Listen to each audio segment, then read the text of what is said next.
So when analyzing trusses, there are two methods that we can use. The two methods are, we have the method of joints, then we also have the method of sections. So these are the two methods that we're going to use to analyze trusses. So let's start with the method of joints. Now, in the method of joints, you have to understand one thing. The method of joints, it's an indirect approach of understanding what is happening inside the members by first analyzing what is happening on a particular joint. So that is how the method of joints works.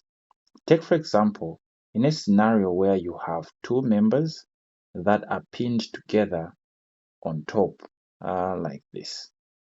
So let's say you have such a structure, and these members are pinned at this point. So we have a joint here.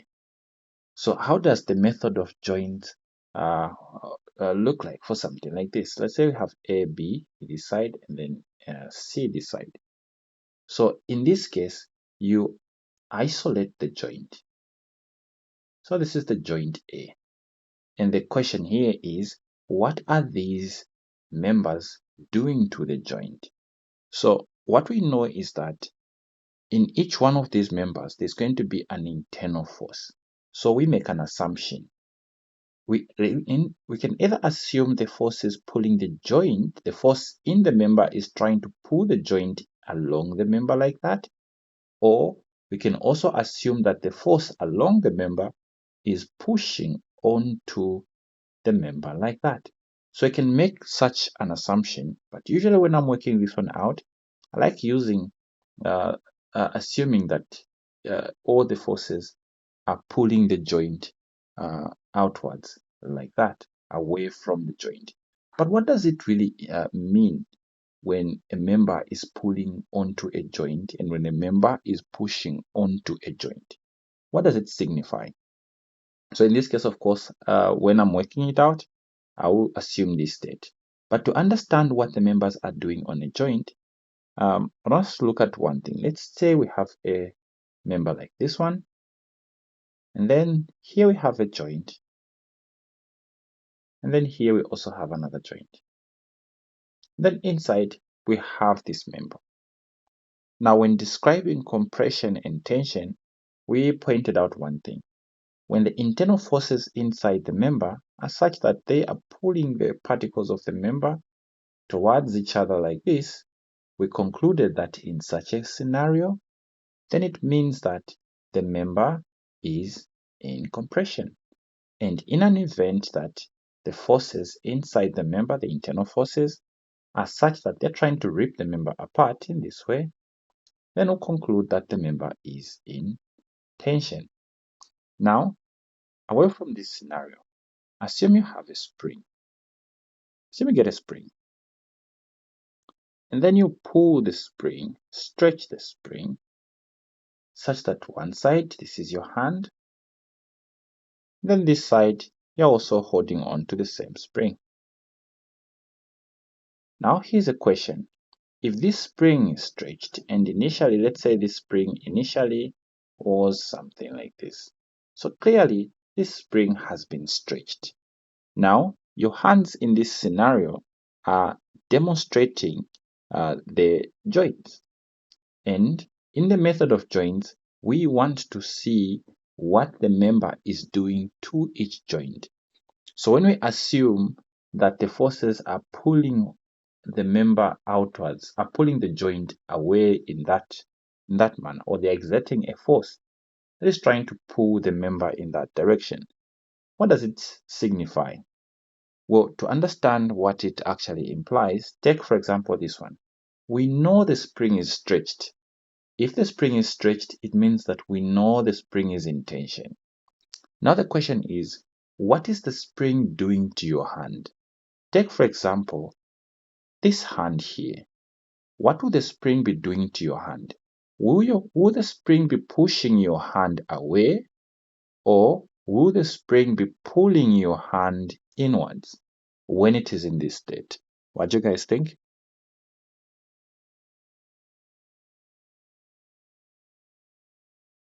I think it'll be pulling it inwards. Yes.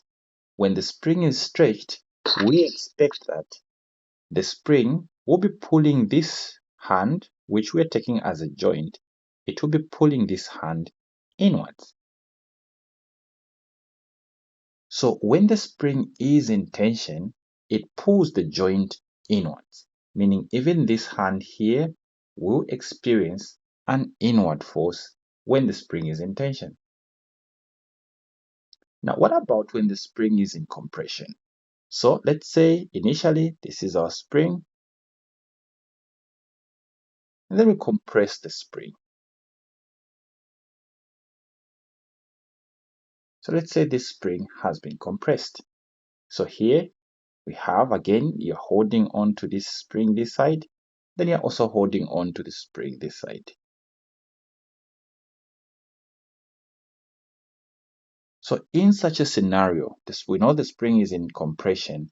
What is the spring doing to your hands? Is the spring pulling your hands inwards, or is the spring pushing your hands outwards? What is the spring doing this time around?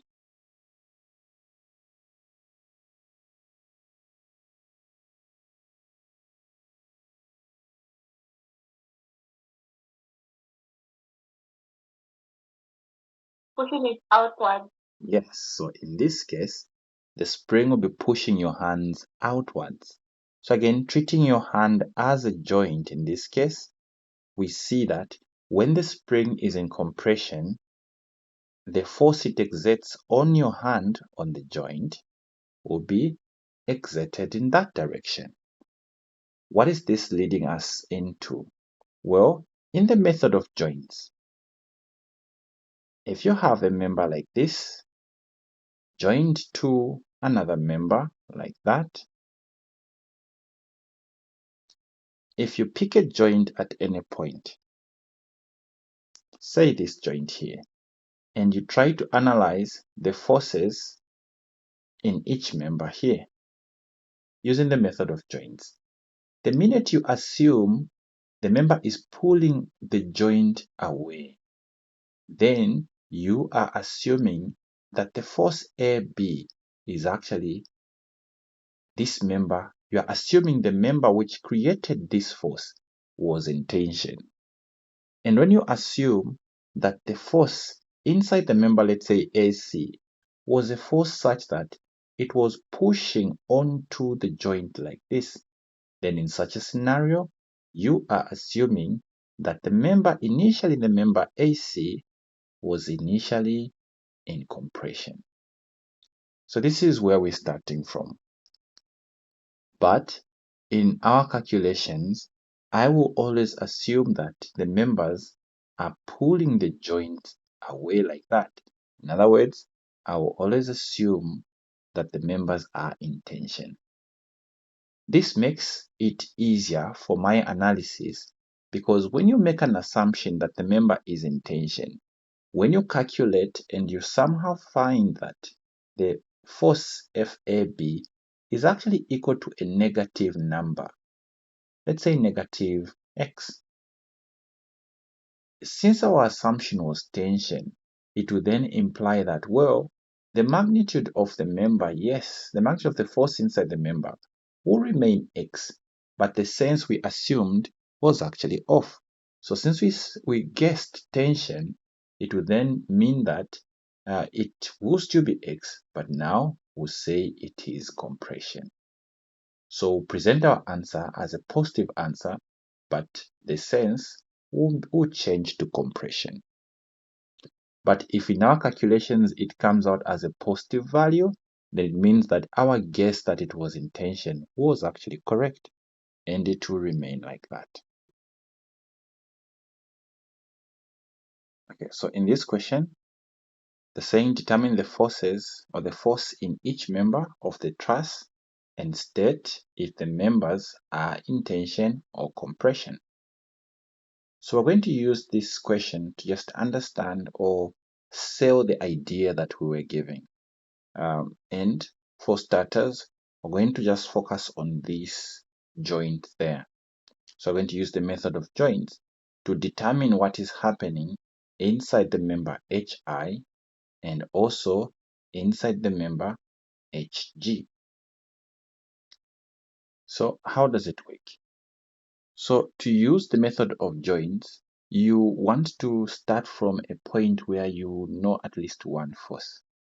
And then it's a little bit difficult for you to start with a joint like that one where you have 1, 2, 3, 4 unknowns. That is going to be very difficult. So you start from where you know. And in this case, we're just trying to understand our idea. We're going to analyze that joint and see how it works. So isolate a joint, highlight any force that is given, external force. Now for that joint, there are two members connected to the joint edge. So this is to keep. So for these two joints, we'll assume in each case, the members are pulling the joint away. So in each case, this is going to be my assumption. So assume the force through the member HI will be such that it pulls the joint downwards. And in the same way, the force Hg in the member Hg is pulling the member away.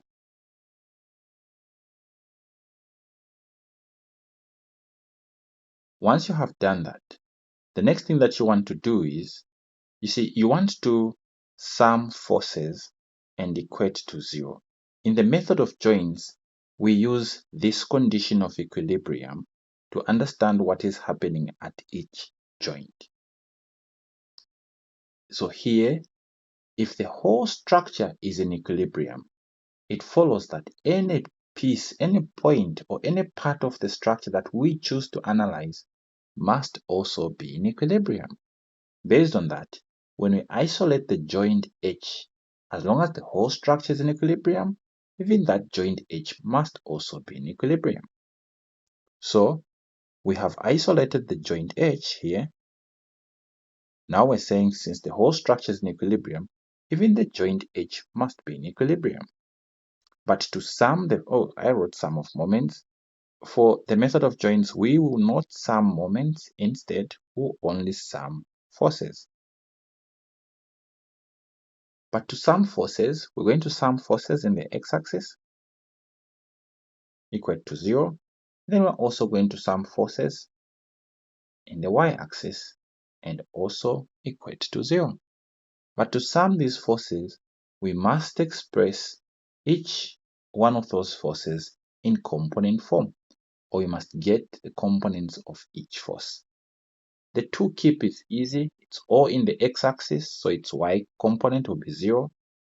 The FHI is all in the y-axis, so its x component will be 0. It's the FHG which we have to resolve into x and y. So here we are back to vectors. So how do we analyze or resolve these forces? You want to utilize as much detail as possible. To resolve a vector into its components, the key things are you must know an angle. And in this case, we have no idea. No angle has been given here. Luckily for us, sides have been given. For example, from here all the way up to the bottom, from H to B, we can easily add 4 and 8. That will tell us how far H is from B. Other than that, we also know how far this point, how far B is from E. And with that, we can create a right-angled triangle like that. You see, this right-angled triangle will help us to determine the angle that is here, the angle between the line HG and the line HI. Once we get that angle theta, we can then use that angle to resolve our force FHG. So how are we going to do that? We know to say for that triangle,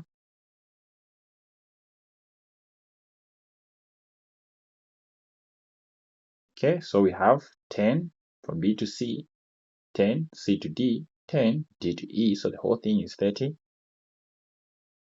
And then from B all the way to H, that is 4 plus 8, which is 12. Since you're trying to get the angle up there, we can easily use tan that angle equals to opposite over adjacent. And finally, theta will be tan inverse of 30 over 12. So we get 68.19 degrees as our angle. So now that we know the angle there, we can use that angle to resolve the force FHG into components. How are we going to do that? So we know to say if this is the force FHG, then with the vertical, it makes an angle 68.19. So now we can get its components. Its vertical component will have to point downwards. And being side by side with the angle, we know to say it will be given by FHG, then cosine 68.19. The horizontal component will have to point to the right. Being opposite to the 68 will have to be given by FHG sine 68.19. Now that each force has been presented in component form, we can now sum them up. So we can sum forces in the x-axis and equate to 0. So this is just about the point H.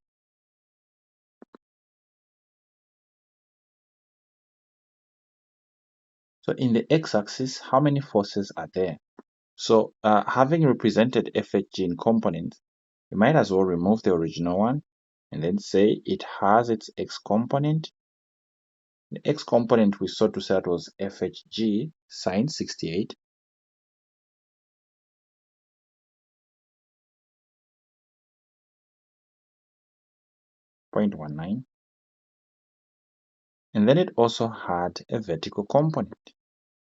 So we can position the vertical component here.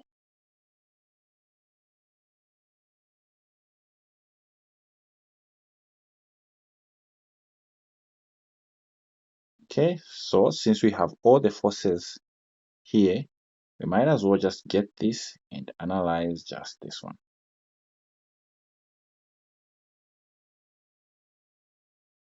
So in summing in the x-axis, in the x to the right, we have FHG sine 68.19. Also to the right, we have 2 kip. Since they're the only two, these must be equals to 0.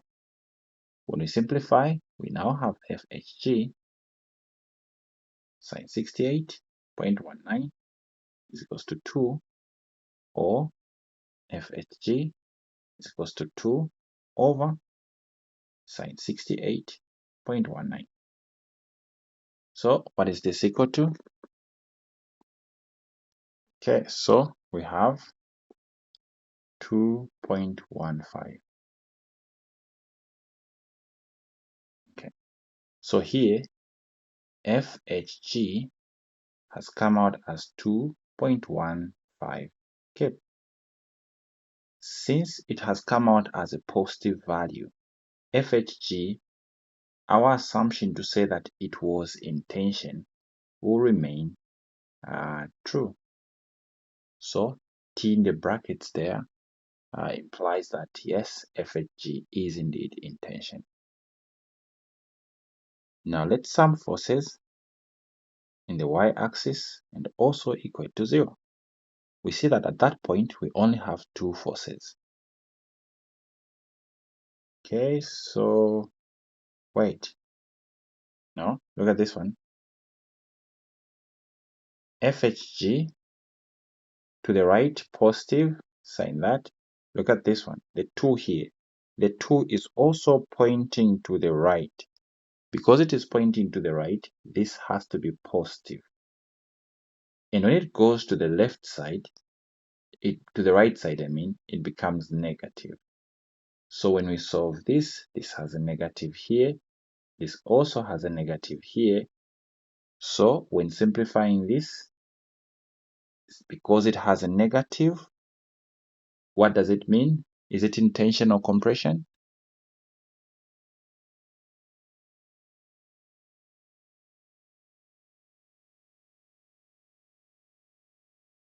Compression. Yes, so because it has come out negative, when we write it now as a positive value, we'll have to indicate that now it is in compression.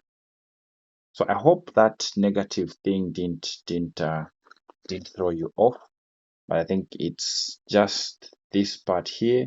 We wrote it as a negative, yet clearly here it is pointing to the positive direction. Any questions on that before we proceed to sum in the Y?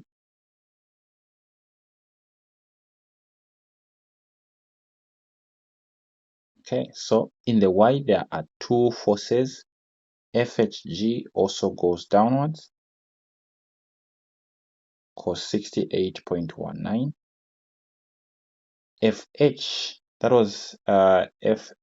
I think that's HI, or is it? Yes, that's FHI, goes downwards as well. Down, we'll take down to be negative. So meaning even this one will be FHI downwards and equals to 0. They are the only two. So we're trying to find FHI. It goes to the right and rearrange. This is equal to negative FHG cos 68.19. This went to the right, becoming positive. This is still negative. So from here, now we have HI equal to negative. Well, just from finding FHG, so we'll substitute. Now, this is what I was saying. When substituting, we do not use the one which is in compression. We'll keep using this one, the original one from our calculations. Why? Because we are still using the assumption that it is in tension here. It's only our presented one which will have the compression. Based on that, when it comes to using FHG here, I'll not use positive 2.15, I'll use negative 2.15.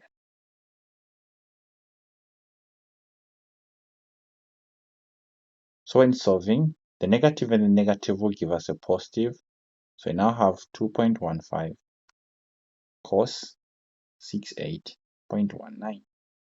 So what is this giving us?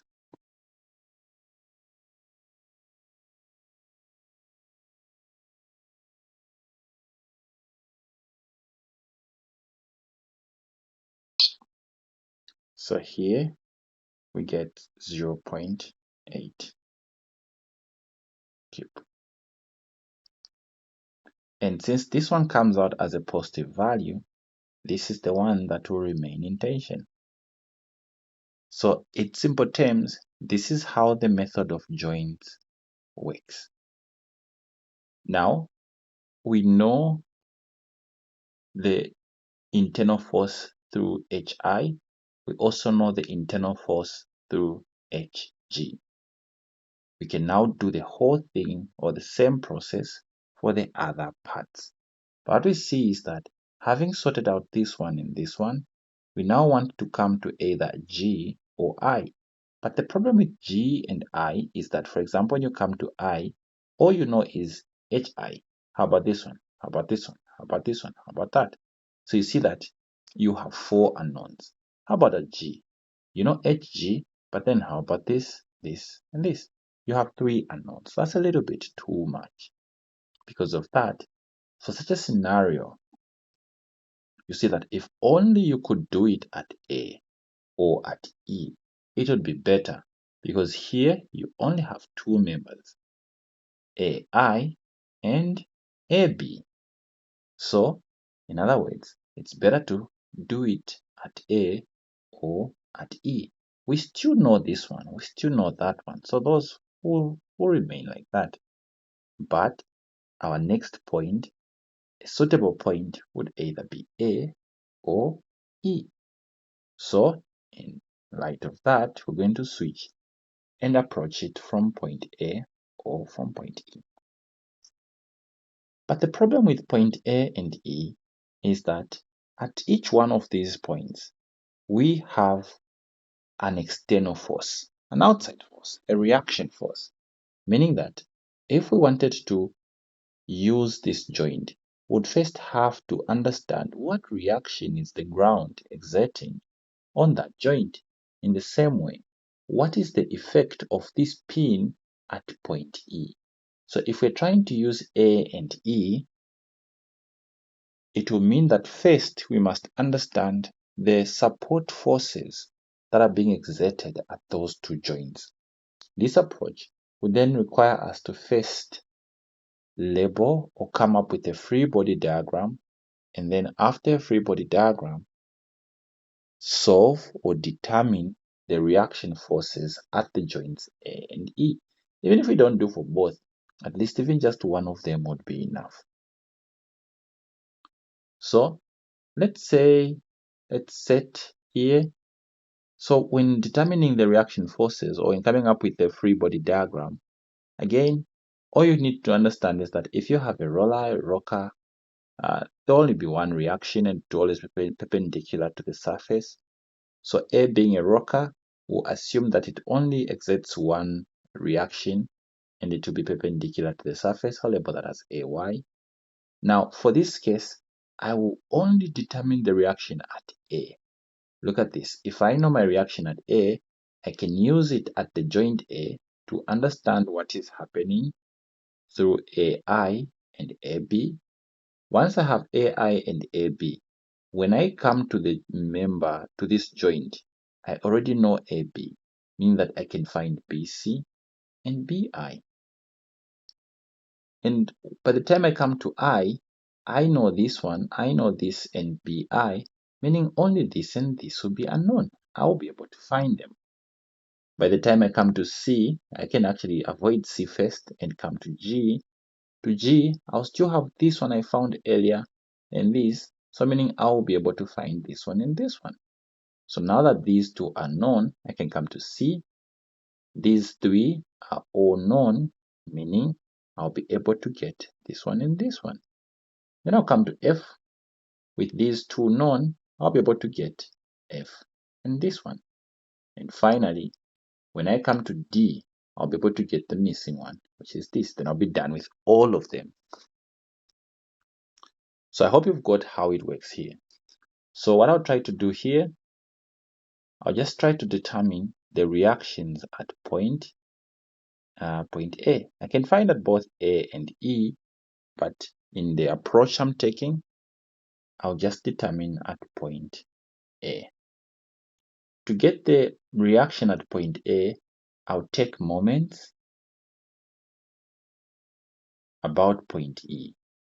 Why I'm taking about point E is because even though there are two reaction forces, one in the vertical and one in the x-axis at point E, the minute I take moments about point E, it will mean that any force passing through point E will now have no rotational effect about point E. So I'll just sum moments about E, and these two forces will not cause a rotation about point E.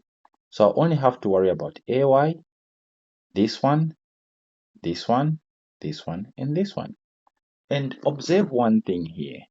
When I switch back to determining the support forces, all the internal forces in the members are not being considered.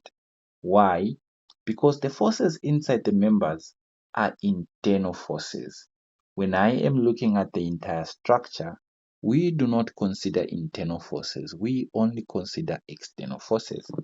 And which ones are external forces? External forces are the reaction forces themselves and the applied ones, the ones which are being applied externally here. These are the external forces. So when I switch back to the entire structure, now I am looking at the external forces and using them to understand what other external forces are. When I'm using the method of joints now, I am now looking at what is happening inside the members, or what the members are doing to a specific joint. So now I include the internal forces as well. All right, now let's try to determine what the reaction force or the support force AY is, since EY and EX are not causing a rotation at point E, about point E. So we are getting moments about point E. So we start with AY itself. AY, the distance from AY, from A all the way up to E. Remember, force times distance, perpendicular distance, that is. So that the two are perpendicular. What's the distance? 10 plus 10 plus 10 plus 10. That is 40. So this is times 40. But is it clockwise or anti-clockwise? So if you're trying to understand whether clockwise or anti-clockwise, just put a pen along the length. Pin it at the point where the moments are being evaluated. Then push that pen in the direction of the force. You'll see that in this case, it will rotate in a clockwise rotation about point E. Because it's clockwise, we'll take it as a negative. In the same way, let's try for the others.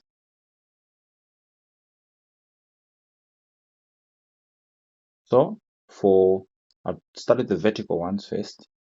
The 3 keep here pushing downwards. This one will be causing clockwise, anti-clockwise I mean, but the distance will be a horizontal distance from E up to here, and this will be 10 plus 10. So the force will be 3 keep, 10 plus 10, that is 20. Because it is causing anti-clockwise, this will be positive.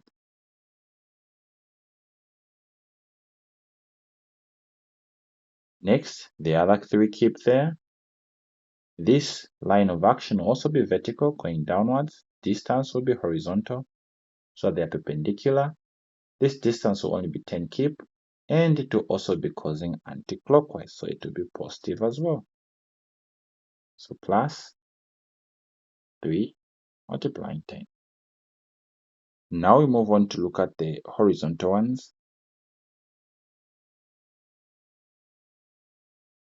We start with the 2 keep on top. The 2 keep line of action goes all the way like this.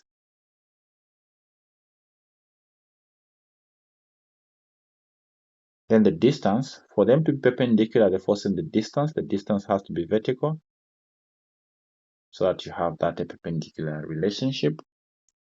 So from E vertically upwards up to that line, notice that it has to be 4 plus 8, which is 12. So it will be, and this force will be trying to rotate it clockwise like that. So this is going to be minus, because it's clockwise, 2 multiplying the distance, which is 12. And finally, the 1.5 keep.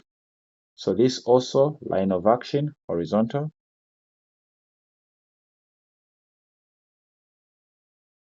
And then the distance will have to be a vertical distance as well, so that they're perpendicular. This also will be trying to cause a clockwise rotation, so negative there as well. So here we end up with minus 1.5 keep. The distance here to just be this 4 keep here, and not this 4 feet. Since that is the last external force we have, so equals to 0. So you can then get this and try to simplify.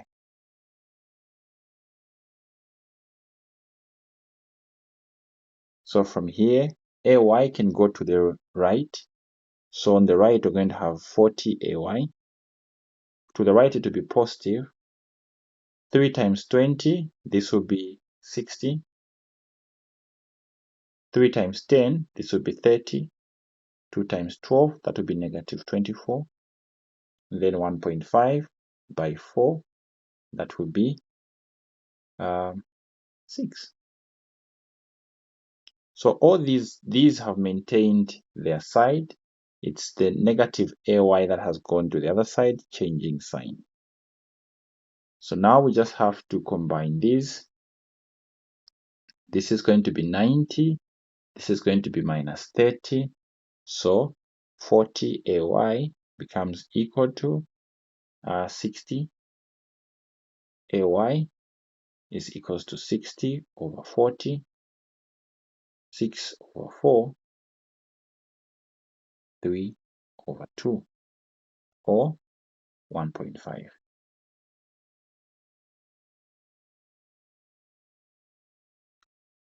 Now that we have AY, we can then come back and say, okay, at that joint, we can now use the method of joints to understand what is happening to the other joint, to the other members. So if we now get the joint A, first we have the reaction from the roller, and the reaction is AY. And that is pushing the joint like that. And then we have the members AI and AB. So assume tension in each one of them. So assume AI to be doing that. And we will also assume AB to be doing this. So we are assuming both FAI and AB are in tension. Once we have these, next thing, AI is at an angle. So we need the angle so that we can present AI in component form. Where are we going to get the angle from? We'll utilize this triangle here. Since the base is 10 from here to here, and the height is 4, as given there. So that is going to be the angle we'll use, the triangle we'll use. We're trying to find what this theta here is. So we're going to use tan as well. This is 4, this is 10. So here we see that theta will be tan inverse opposite over adjacent. What will be the angle in this case? 21.8 degrees. Once we have the angle figured out, we can now use it to get the components. Since this is our force, the angle is here. So we can now say the horizontal component, this side, will be FAI, then cos 21.8. The vertical component, this side, will be FAI sine 21.8. So that now, for our free body diagram, we'll erase the original force vector AI and replace it by its components. The vertical component goes up, FAI sine 21.8. The horizontal component pushes to the right, according to our assumption. So FAI sine, this is cos now, 21.8. Once you have presented everything in either X or Y, notice that there's no need for AB because it is already in the horizontal axis. So now all we have to do is add forces in the X and in the Y.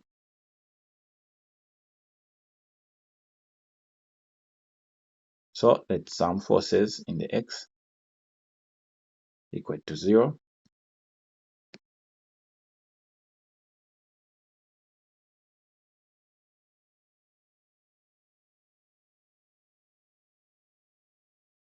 So when you sum forces in the x to equate to 0, we have FAB to the right, FA cos 21.8 also to the right. So that FAB, this has an I here, is equal to negative FAI cos 21.8. Nothing we can do here, so let's keep it. When we sum forces in the y to equate to 0, we have going up FAI sine 21.8, going up as well AY is equals to 0. We found AY earlier when we were dealing with external forces. It was positive, going up it was 1.5 kip. So from here we have FAI sine 21.8 is equals to negative 1.5. So that FAI is equals to negative 1.5 over sine 21.8. And finally, this will be equals to what? Negative 4.04 kip. Now, because FAI has come out as a negative value, we will conclude that this is actually positive 4.04 kip. But what will be the sense? Tension or compression?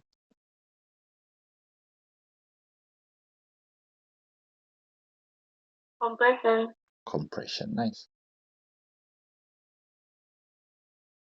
So next we get equation 1.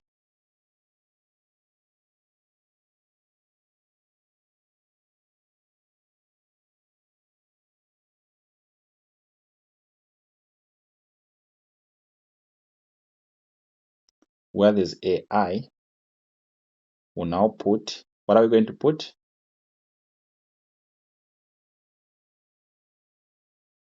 Negative 4.04. Yes, the negative one.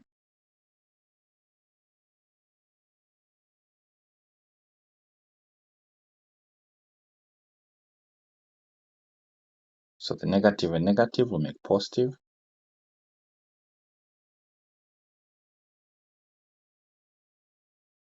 What will be the overall answer?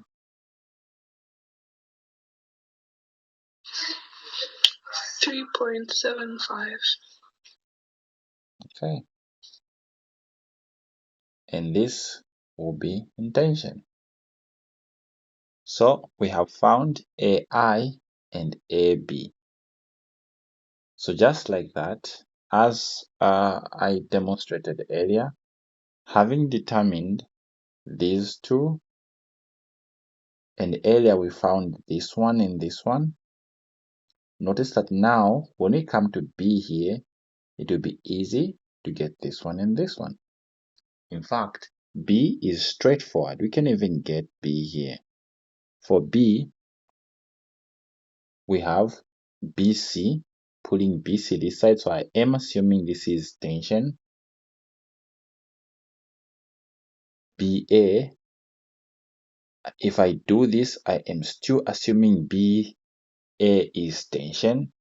What was our conclusion when we solved this? Was BA tension or what? AB, yes, it was tension. So as long as I do this, I'll use the positive version. And finally, we have BI. So I'll assume BI is doing this. So this time around, notice that it will be easy. There's no need for me to get components because all these are sorted out. When summing forces in the x to equate to 0, I have BC to the left minus BC to the right, BA to the left. They are the only two in the x-axis.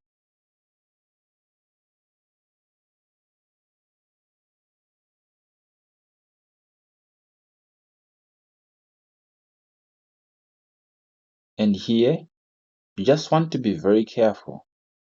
Here, I assumed BA was tension. And when we worked it out, it was indeed tension, and we found it to be this. If I assume it is tension, but when I worked it out, it was compression, it will mean that I must use the negative version if I am using this assumption. If I don't want to use the negative version, it means that in my next assumption, I must assume it to be compression. Then I'll use its positive version. But in this case, I'll keep assuming tension, meaning that if I want to use a value which was actually compression, I must use its negative sense. Okay, so in this case, BA, we found it to be tension earlier on, so still go on since we're assuming it is tension.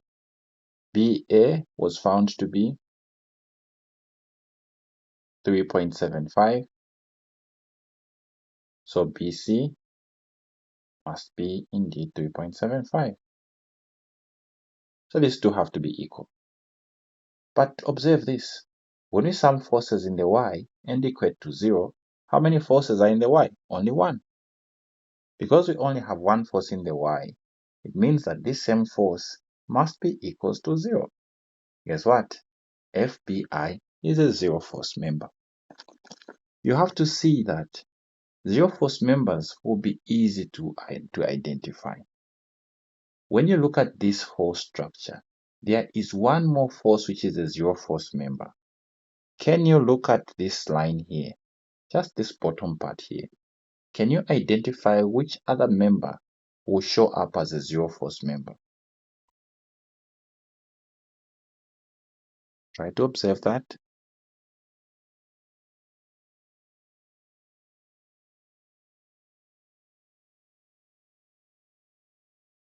Literally be something where you have one force, one member horizontal, one member also in the same line, and then a weird member that is either up or this side alone, just one weird member.